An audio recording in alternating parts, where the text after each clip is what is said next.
Light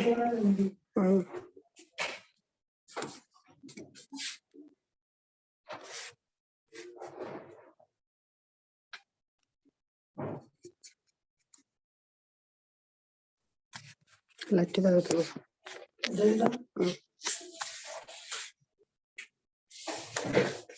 না একবারে কি হেতু ডুবে না বেশি হেতু ডুবে খুলে দাও একটু লাইট তোমার কোয়াদ আলিয়ে দেন কি কথা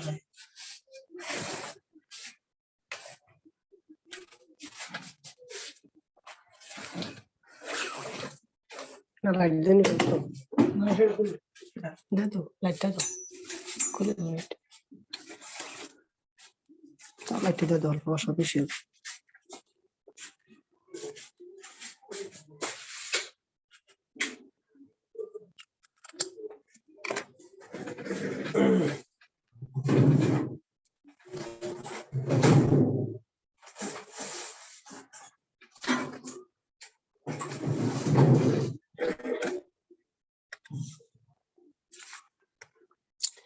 तो 18th अप्रैल केमिस्ट्री का LITS का सॉल्यूशन है। तो पहला क्वेश्चन है the coulombic charge on 1 mole of electron is, एक मोल में कितना चार्ज होता है? 1 mole of electron is equal to 1.6 × 10⁻19 × Na, तो ये होता है 1 फैराडे। कितना हो जाता है? 1 फैराडे। तो ऑप्शन कहाँ पे? Option 2 is correct answer. Next question है direct current deposited 54 gram of silver, उसका एटॉमिक मास है 108। During the electrolysis the same quantity of electricity और deposited aluminium, atomic mass 27 from aluminium chloride in molten state equal of. तो हमको निकालना है वो from Faraday second law, we know W1 by W2 equal to E1 by E2, तो W2 निकालना है हमको, W equal to E2 by E1 into W1। तो W2 equal to क्या हो जाएगा? E1 क्या होता है? M1 by N factor. M1 कितना है? 108, this is given. N factor कितना होता है? 1। सिल्वर के लिए Ag प्लस होता है, सिल्वर मतलब Ag प्लस। और E2 कितना होता है? एल्युमिनियम का कितना होता है? मोलर मास है 27 और फैन फैक्टर कितना है? 3, because of aluminium chloride it is AlCl3। तो उसको क्या बन जाएगा? Al3 प्लस Cl3Cl माइनस, तो उसका बन जाएगा 27/3। तो वैल्यू पुट कर दिया, W2 निकाल गया 4.5 ग्राम। तो option 1 is correct answer. Next question is this, question number 3। During electrolysis of water, 4 mole of electrons were transferred from anode to cathode. The total volume of gaseous product at STP will be approximately। तो पहले हम लोग को क्या था? Water था, उसको electrolysis कर दिया। By electrolysis of H2O, it gives H2 at cathode and O2 at anode। तो देखो पहले मान लो 1 मोल में हर गैसियस प्रोडक्ट में कितना होता है? Volume 22.4 litre. तो H2 से H2 बन गया, उसमें कितना लीटर? हाफ हो गया, तो 11.2 लीटर। यहाँ पे 1 मोल था, यहाँ पे 2 मोल हो गया, तो हाफ होने से 1 मोल से हाफ मोल बनने से कितना था? वॉल्यूम हम लोग का 11.2 लीटर, उसका हाफ होने से क्या हो जाएगा? Divided by 2, that means 5.6 litre. तो दोनों को मिला के हमको कितना वाटर मिला? After electrolysis of H2O we got 16.8 litre. तो एक मोल के लिए अगर देखो 16.8 लीटर होता है, तो 4 मोल के लिए कितना है? 4 × 16.8 लीटर, दिस इज 67.4 लीटर। तो option 1 is correct answer. Next question, EMF of nickel solid. तो एक क्वेश्चन दिया है, cell can be increase by, तो उसका EMF हम कैसे इंक्रीज कर सकता हो? तो उसका रिएक्शन देखो क्या होगा? Nickel plus CO2 plus give Cu plus Na2 plus. तो हमको क्या पता है? E equal to E0 plus 0.059/2 log of उसका कंसंट्रेशन लिख दो। तो पहले ऑप्शन में देखो adding NH3 in the right half cell, तो NH3 ऐड करने से हमको क्या होगा? देखो CO plus 4 NH3 gives this compound, ये होता है, that is the concentration of CO2 decreases with decrease in E। तो कंसंट्रेशन ऑफ CO अगर डिक्रीज होगा तो क्या होगा? E0 हमको डिक्रीज होगा।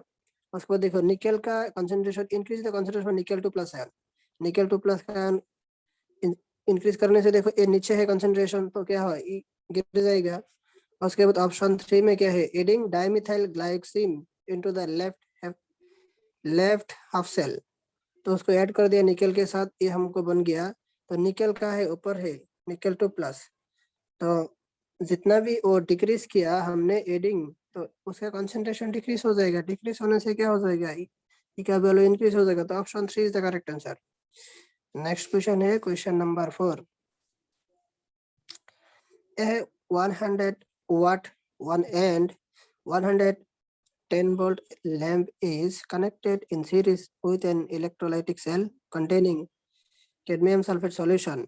The weight of the cadmium deposited by the current for 10 hours is, atomic weight of cadmium is 112.4। तो हमको क्या पता है, power equal to VI, I equal to P/V, तो उसका वैल्यू निकल गया, करंट निकल गया। उसके बाद हमको क्या होता है, W इक्वल टू क्या होता है, E/96500 इंटू IT। तो उसका कैडमियम का क्या होता है, कैडमियम का n फैक्टर होता है 2, बिकॉज ऑफ Cd2+ फॉर्म करेगा यहाँ पे, NSO/2 माइनस बनेगा यहाँ से। ये हमका बनेगा क्या, Cd2+ प्लस NSO/2 माइनस, तो उसका n फैक्टर 2 है। तो मॉलिक्यूलर वेट इतना है, उसको डिवाइड कर दिया, और 96500 कॉलम है। करंट हमको कितना मिल गया, 10/11 इंटू सॉरी IT, हाँ करंट 10/11 एंड और क्या मिल गया 10 आवर, मतलब 10 into 16 into 16, तो calculate after calculate we got, हमको क्या मिल गया 19.6 ग्राम। तो ऑप्शन कौन सा है, option 1 is the correct answer.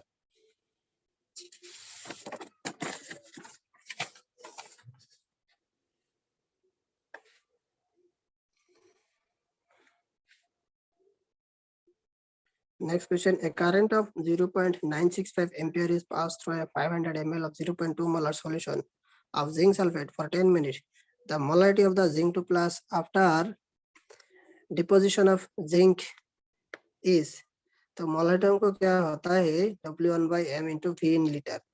तो यहाँ से W1 का वैल्यू निकाल दिया, मोलारिटी इज गिवन 0.2, W1 नहीं गिवन है, m का वैल्यू है 65, तो और कितना लीटर का दिया है 500 ml, दैट मींस 500/1000, 1000 ऊपर के W1 को हमको मिल गया 6.5। तो deposited mass after passing the electricity, W2 कितना हो जाएगा, W2 इक्वल टू ए हो गया, मतलब E का वैल्यू में डायरेक्ट लिख दिया 65/2, उसका जिंक 2+ फॉर्म होगा, ऑलरेडी हो गया जिंक 2+, यहाँ पे जिंक 2+ है, तो उसका n फैक्टर 2 है, इनटू करंट कितना गिवन था 0.965 करंट का वैल्यू है। तो उसके बाद और क्या है 10 मिनट, दैट मींस 10 into 16, तो उसका यहाँ पे हमको मिल गया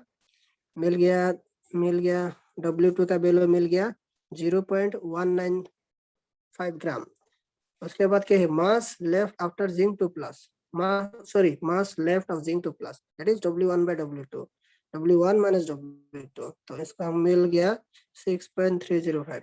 तो फिर मोलारिटी निकाल दिया, 6.305 into 1000/60 into 500, तो आ गया आंसर 0.194। तो ऑप्शन 4 में है, बहुत अच्छा क्वेश्चन है। नेक्स्ट क्वेश्चन है question number 7।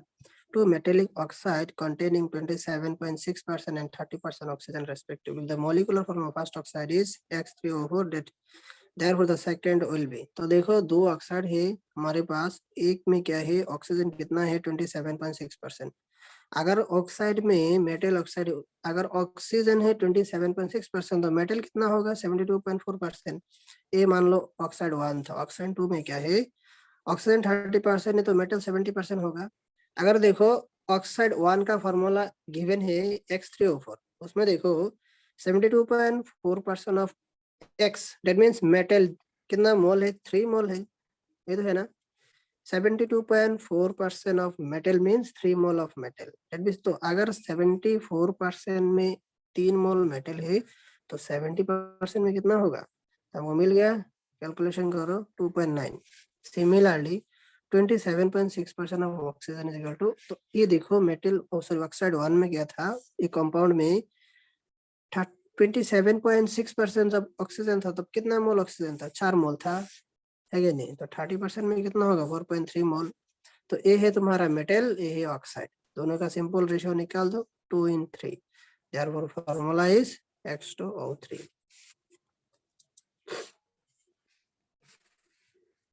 Next question. Calculate the molarity of solution containing 3 gram glucose dissolved in 30 gram of water. तो ग्लूकोज का मोलर मास भी गिवन है, बेरीज equation molarity equal to moles of solute by weight of solvent in KG, तो NB by W in KG. तो कितना ग्राम था, 3 gram divided by कितना है 180 मोलर मास, मोल निकल गया। और कितना और क्या था, 30 gram of water, it is 30 by gram को लीटर में कन्वर्ट कर दो, केजी में कन्वर्ट कर दो, डिवाइड बाय 1000, तो मेरा निकल गया 0.56 मोलर। नेक्स्ट क्वेश्चन है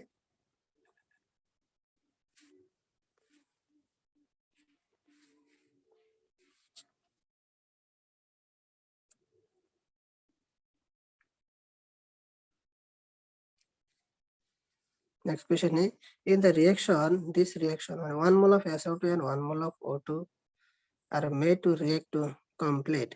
तो क्या फॉर्म होगा हमको देखो, ये रिएक्शन में 2 मोल of SO2 react with 1 mole of O2, 2 mole SO2 1 mole O2 के रिएक्ट करने के बाद 2 मोल SO3 फॉर्म है। अब देखो क्या है, 1 मोल ऑफ SO2 है, तो 1 mole of SO2 is present, तो this is the limiting reagent. हमको क्या हो जाएगी, limiting reagent, SO2 will be the limiting reagent, तो 1 mole of SO3 will be form 1 mole of SO3, तो ऑप्शन हो जाएगा तुम्हारा 1 mole of SO3 will be produce. 1 mole के लिए 1 मोल ही प्रोड्यूस होगा, 2 मोल के लिए 2 मोल होता, 1 मोल के लिए 1 मोल ही हो जाएगा, ये हो जाएगा तुम्हारा लिमिटिंग रेजेंट। ठीक है,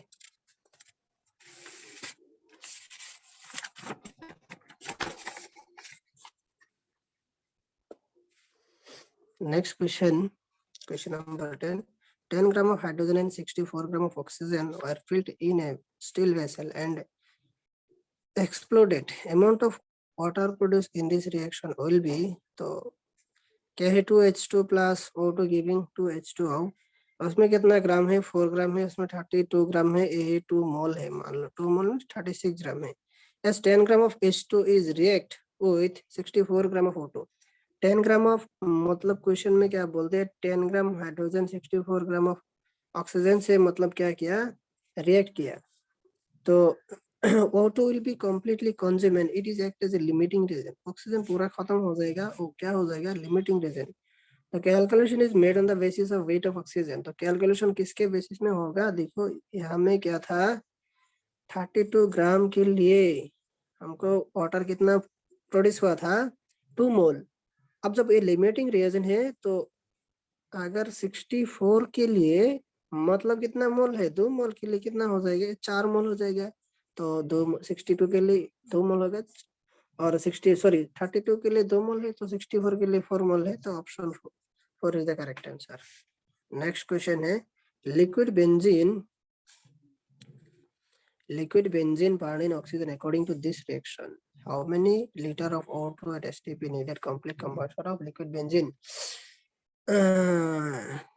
complete combustion of 39 gram of liquid benzene. तो देखो ये रिएक्शन है, तो उस रिएक्शन में, ये रिएक्शन में देखो 2 × 70 बेंजीन का मोलर मास है 78 ग्राम, तो ये लीटर में कन्वर्ट कर दिया, मतलब 1 मोल में कितना होता है 22.4 लीटर, तो 15 मोल है, तो 15 × 22.4 लीटर, ये कितना बन जाता है 156 gram of benzene for complete combustion require oxygen कितना है 15 × 22.4 लीटर, तो 39 ग्राम के लिए कितना हो जाता है, कैलकुलेशन कर दो, आंसर मिल जाएगा 84 लीटर। तो नेक्स्ट क्वेश्चन है,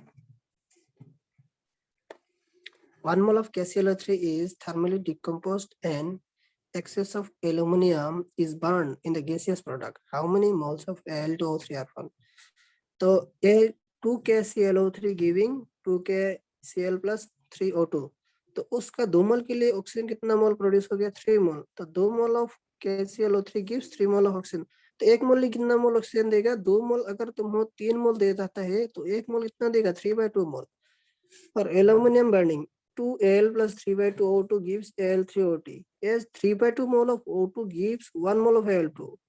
तो 1 मोल of O3 फॉर्म होगा, 3/2 ऑक्सीजन ने कितना दिया था, ऑक्सीजन यहाँ से मैंने निकल लिया था, कितना ऑक्सीजन हमको डिकम्पोज हुआ था, वही ऑक्सीजन यहाँ पे यूज होगा, तो 3/2 मोल ऑफ ऑक्सीजन यूज करके हमको कितना मोल है Al2O3, 1 मोल मिल गया, तो answer is 1, option 1 is the correct answer.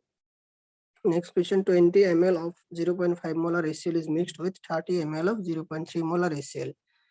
The molarity of the resulting solution है, दोनों क्या है स्ट्रॉन्ग एसिड है, तो उसमें क्या हो जाएगा सम हो जाएगा M1B1 plus M2B2 equal to M3 into B1 plus B2, total sum हो जाएगा वॉल्यूम, तो वैल्यू पुट कर दो, answer M3 equal to M3 आ गया 0.38, M3 आ गया 0.3। नेक्स्ट क्वेश्चन है equal moles of benzene and toluene are mixed, the vapor pressure of benzene and toluene in pure state are 700 and 600 mmHg respectively, the mole fraction of benzene in vapor state का बोल दिया, तो हमको एक question का solution यह है total moles of benzene and toluene let 1 mole, so benzene equal to half mole and toluene equal to, because of दोनों इक्वली है तो टोटल कितना बन गया हमारा 1 मोल बन गया। ए गिवन है P naught benzene is given 700 and P naught toluene is equal to given 600, mole fraction of benzene in vapor state, ये क्या हो जाएगा y equal to P benzene by P total, ये तो मोल फ्रैक्शन था, तो benzene का भी मोल फ्रैक्शन कितना आ गया था हाफ बाई 0. मतलब 1/2 डिवाइडेड बाई 1/2, तो दोनों का 1.5 ही आ जाएगा, तो ये क्या बन जाएगा P benzene equal to P naught benzene into X benzene, P total क्या था P naught X benzene plus P naught toluene का था, तो उसका कितना था 700 इंटू हाफ और 700 into half plus 600 into half, तो मिल गया 0.53, आंसर इज 0.53, तो ऑप्शन कौन सा करेक्ट है, option 4 is the correct answer.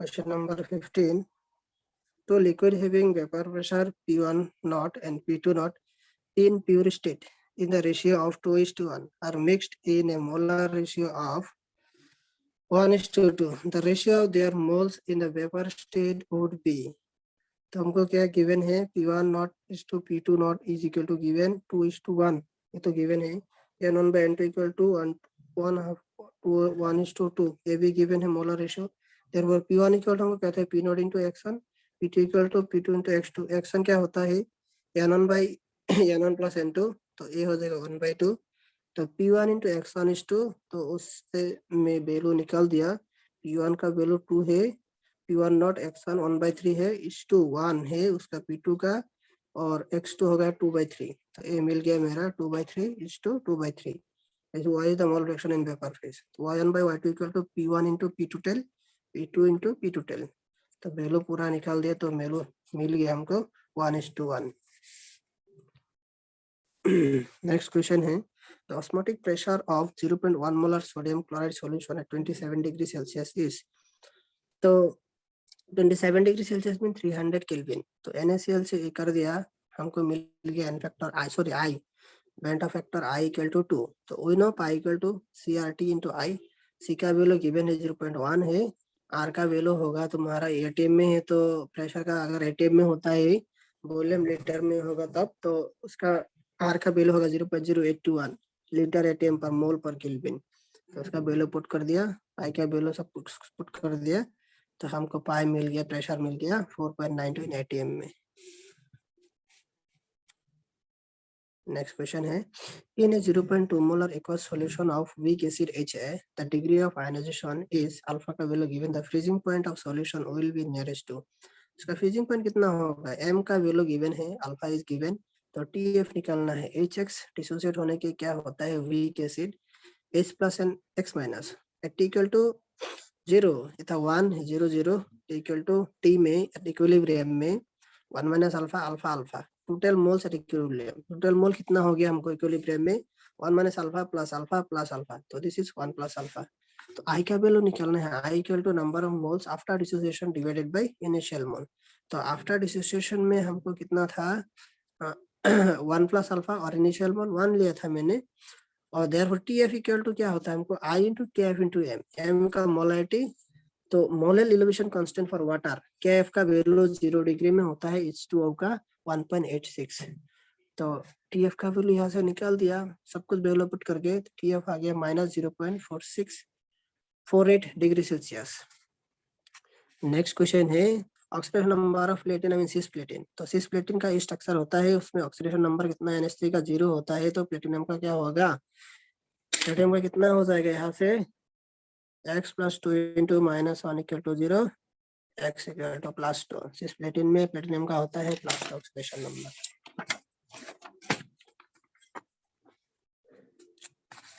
Next question है which of the following octahedral complex donors of geometrical isomerism. तो ज्योमेट्रिकल आइसोमर कौन सा कंपाउंड यहाँ पे शो नहीं करेगा? COEN3 देखो will not show geometrical isomer because only one structure is possible, because one एक ही स्ट्रक्चर पॉसिबल है क्योंकि जो इथिलीन है वो क्या है बाइडेंटेड लिगेंड है, तो ये नहीं करेगा ज्योमेट्रिकल आइसोमर। तो option 4 is the correct answer. Next question which of the following statement are incorrect? If del naught less than p, high spin state is more stable, correct answer. NO2 is a strong field ligand, correct answer. Color of compound depends upon the nature of metal ion only, तो ये नहीं होता है इसमें। देखो क्या incorrect बोला। The color of compound ion depends upon the nature of metal ion as well as the nature of ligand too, तो ligand का करेक्टर में डिपेंड करेगा, तो statement 3 is incorrect. Next question है the coordination number and magnetic moment of complex this. उसका coordination number कितना होता है? देखो पहले कोऑर्डिनेशन नंबर निकलना हो तो ये है ऑक्सैलेट है, उसका मतलब क्या है बाइडेंटेड है 2 × 2 plus NH3 monodentate ligand +2, this is 6। तो 6 बन गया, तो दो ऑप्शन तो ऐसे रंग है, ए तो रंग है, ए नहीं होगा, तो 1 और 3 के बीच में आंसर होगा। तो उसका देखो फिर क्या निकाल देता हो मैग्नेटिक मोमेंट, उसका ऑक्सीडेशन नंबर निकाल दो Cr3+, तो उसका हो जाएगा क्या है तुम्हारा एक बन जाएगा 3d3, that means 3 unpaired electron. Magnetic moment कितना हो जाएगा 3 × magnetic moment mu equal to होता है √n × n+2, n का होता है नंबर ऑफ एम्पीयर इलेक्ट्रॉन, तो उसका वैल्यू मिल गया √15, दैट मींस 3.87। तो option 1 is the correct answer.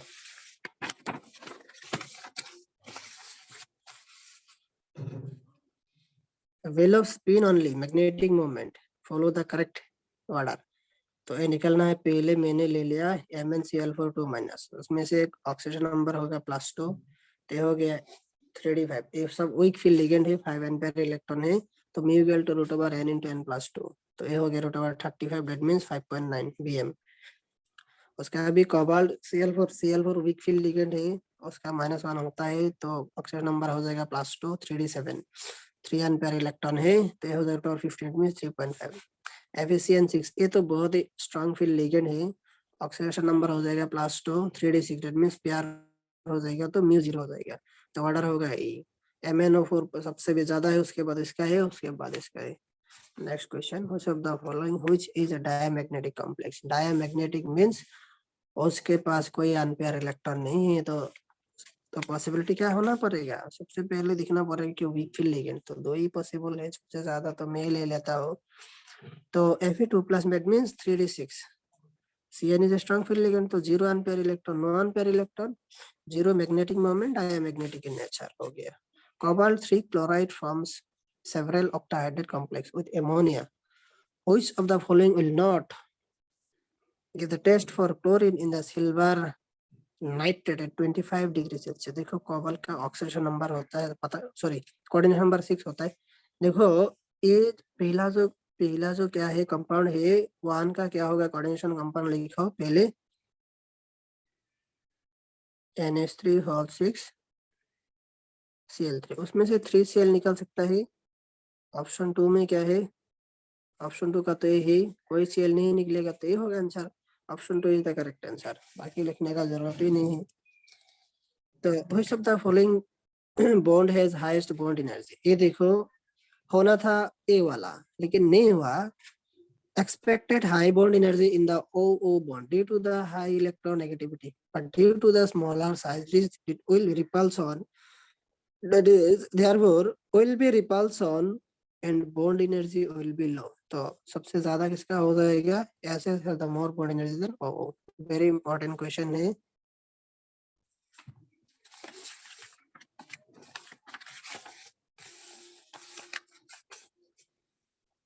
Next question है the main axis of diatomic molecule is Z.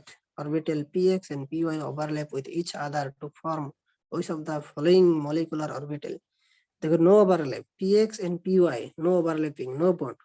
Overlap नहीं होगा तो बॉन्ड कैसे होगा?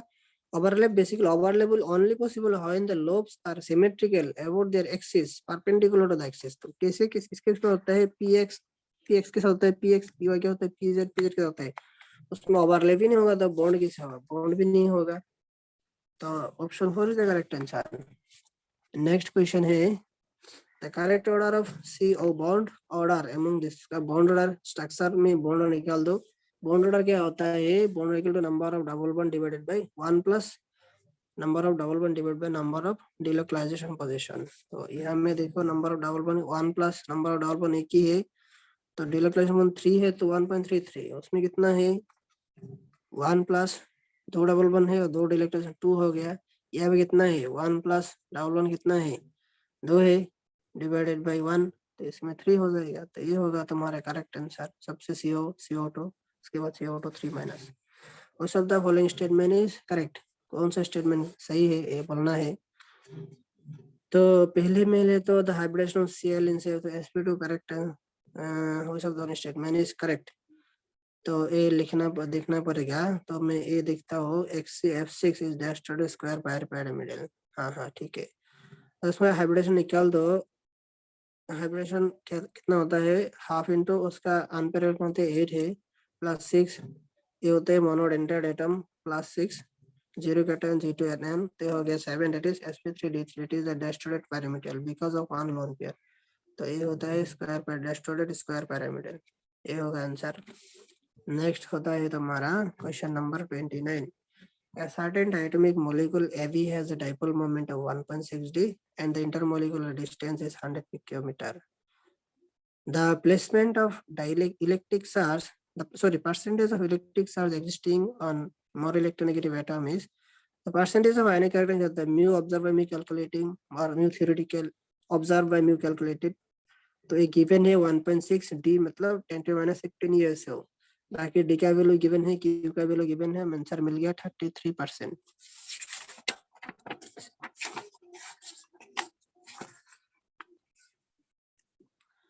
नेक्स्ट क्वेश्चन है this, which of the following is correct for Xe2O2 F2 and PCl5।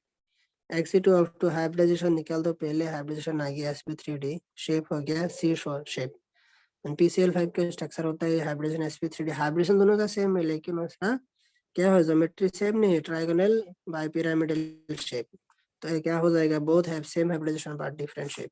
तो answer 4 is the correct answer. Question number 31, which one is phenol. तो phenol कौन से, ये होगा फिनोल, देखो क्या है मेटा नाइट्रोफिनोल, तो option 1 is the correct answer. Next question, which one will have optically active. Optically कौन सा एक्टिव है, optically active means chiral centre कहाँ पे है, यहाँ पे है, कायरल सेंटर में नहीं है, इसमें नहीं है, कोई भी नहीं है, उसमें कायरल सेंटर है तो ऑप्टिकल एक्टिव है। देखो ए डिफरेंट है, ए डिफरेंट है, ए भी डिफरेंट है, चारों डिफरेंट है, कार्बन का जो चारों वैलेंसी है, this molecule have a chiral centre and this is therefore this optically therefore this is optically active.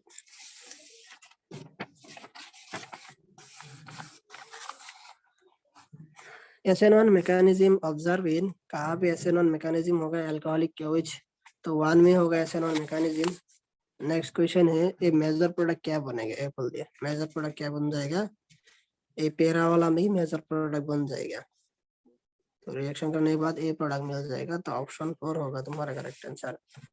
और ये एनसीईआरटी का डायरेक्ट क्वेश्चन है, सब तो एनसीईआरटी का ही होता है। तो द रिएजेंट एक्स, फिनोल से बेंजीन बनाने के जिंक डस्ट से रिएक्ट करवाने से हमको बेंजीन बन जाते हैं, तो जिंक होगा आंसर, और रिएजेंट का नाम होगा zinc dust, that is zinc.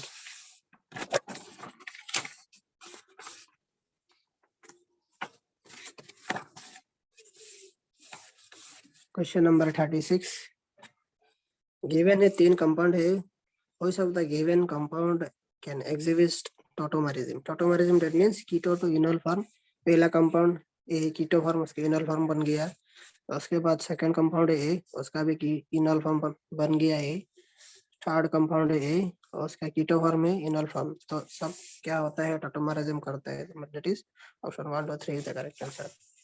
टॉटोमरिज्म में क्या होता है, कीटोन टू इनोल फॉर्म होता है, ठीक है ना, कीटो टू एनोल। नेक्स्ट है ए रिएक्शन है तो बी मेजर प्रोडक्ट क्या बन जाएगा, बी ए बन जाएगा।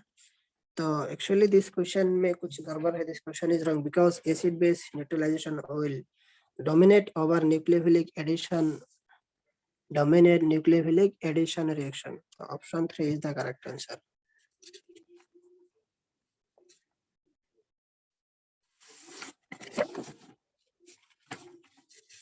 Question number alcohol and ether are, इतना आसान क्वेश्चन है।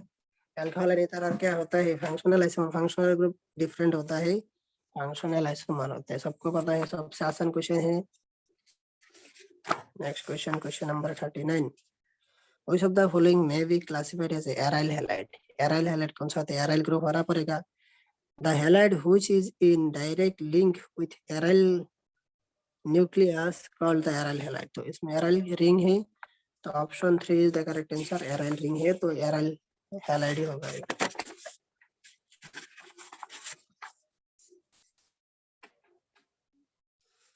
ये देखो ये क्या है? Question number 41, reaction involving anti addition is, anti addition कहाँ पे होगा? रिएक्शन 3 में देखो क्या होता है, this is oxymercuration demercuration reaction and involves anti addition.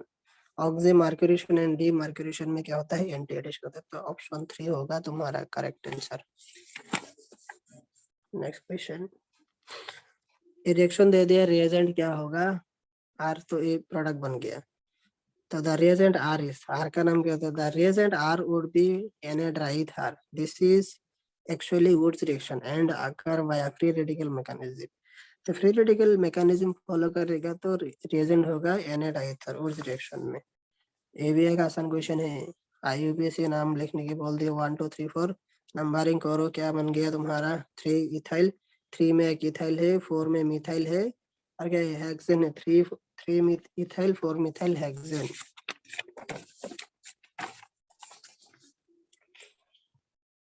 Next question है, which of the following represent the correct order of stability of given carbocations? तो ए भी क्या है?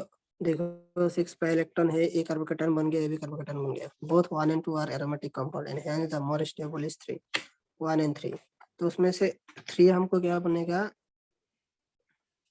3 is the more stable, then 2, then 1, sorry then 3, उसके बाद 1, उसके बाद 2, तो 3 1 2 ये बन गया स्टेबिलिटी ऑर्डर। नेक्स्ट क्वेश्चन है, 0.64 gram of organic compound give 1.2535 gram of Mg2P2O7. The percentage of P is 62/222 molar mass निकाल दिया। Mass of the Mg2, this is form, कितना फॉर्म हो गया था? Mass of the compound, compound का मास कितना था? 0.64 ग्राम इंटू 100, तो 62 बाई दिस, उसका मास था 222, तो सबका वैल्यू पुट कर दिया, हमको मिल गया 54.7, that is 53 नियरेस्ट वैल्यू है 53.86%। लास्ट क्वेश्चन है, in the given reaction Cl से एक मेजर प्रोडक्ट A और B निकलना है, A और B। देखो क्या होगा major product? NH2 group has more minus R effect as it has less electronegative than OH group. This makes it ortho-directing and thus lead to the product. तो इस Cl क्या करेगा? यहाँ आके ऑर्थो में रिएक्ट कर देगा, तो यहाँ में Cl लग जाएगा, एक H ये आ जाएगा, तो डबल बॉन्ड तोड़ देगा, यहाँ में डबल बॉन्ड बन जाएगा, तो फिर वो H+ से रिएक्ट करवा दिया, तो एक कंपाउंड बन गया ये वाला। Also NO2 will create high minus I effect on its ortho position. तो सिमिलर मैकेनिज्म फॉलो करेगा, फिर ए प्रोडक्ट बन जाएगा, तो option 4 is the correct answer. Thank you.